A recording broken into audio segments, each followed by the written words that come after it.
Doctor Vandana Das വധക്കേസിൽ പ്രതിയെ കുറ്റപത്രം വായിച്ചു കേൾപ്പിച്ചു. കൊല്ലം അഡീഷണൽ സെഷൻസ് കോടതിയാണ് കുറ്റപത്രം വായിച്ചു കേൾപ്പിച്ചത്. കുറ്റപത്രം വായിച്ചു കേൾപ്പിക്കുന്നത് മാറ്റിവെക്കണമെന്നാവശ്യപ്പെട്ട് പ്രതി സന്ദീപിന്റെ ഹർജി കോടതി തള്ളി. എന്നാൽ താൻ കുറ്റം ചെയ്തിട്ടില്ല എന്നായിരുന്നു കോടതിയിൽ സന്ദീപിന്റെ മറുപടി. 2023 മെയ് 10 കൊട്ടാരക്കര ഗവൺമെന്റ് ആശുപത്രിയിൽ വെച്ച് ഡോക്ടർ വന്ദനാദാസിനെ പ്രതി സന്ദീപ് കുത്തിക്കൊലപ്പെടുത്തിയത്.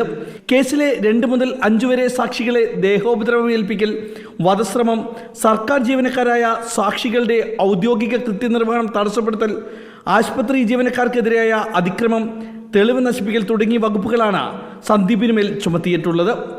ഈ കേസിൽ Kollam additional session judge PN Vinod നേരിട്ടാണ് പ്രതി സന്ദീപിനെ കുറ്റപത്രം വായിച്ചു കേൾപ്പിച്ചത്. സാക്ഷി വിസ്താരം ആരംഭിക്കുന്നതിൻ്റെ ഭാഗമായാണ് ഈ നടപടി. കുറ്റപത്രം വായിച്ചു കേട്ട സന്ദീപിനോട് കുറ്റം ചെയ്തിട്ടുണ്ടോ എന്ന കോടതിയുടെ ചോദ്യത്തിന് ഇല്ല എന്നായിരുന്നു മറുപടി. പ്രതിയുടെ വിടുതൽ ഹർജി തള്ളിയ കീഴ്ക്കോടതി ഉത്തരവ് ഹൈക്കോടതി നേരത്തെ ശരിവച്ചിരുന്നു.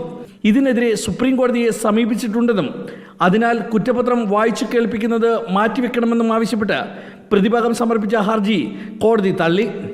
ഇരുവിഭാഗത്തിൻ്റെയും വാദം കേട്ട ശേഷമാണ് കോടതി പ്രതിയുടെ ഹർജി തള്ളിയത്. മേൽക്കോടതിയുടെ സ്റ്റേ ഇല്ലാത്തതിനാൽ കുറ്റപത്രം വായിച്ചു കേൾപ്പിക്കുന്നത് മാറ്റിവെക്കരുതെന്ന് special prosecutor advocate Pratap G Padikkal ആവശ്യപ്പെട്ടു. സെപ്റ്റംബർ 2 മുതൽ സാക്ഷി വിസ്താരത്തിന് തയ്യാറാകാൻ കോടതി ഇരുഭാഗത്തോടും ആവശ്യപ്പെട്ടു. ഈ മാസം 24 കേസ് വീണ്ടും പരിഗണിക്കുമ്പോൾ സാക്ഷി വിസ്താരം സംബന്ധിച്ച നടപടികൾക്ക് തുടക്കമാകും. റിപ്പോർട്ടർ, കൊല്ലം.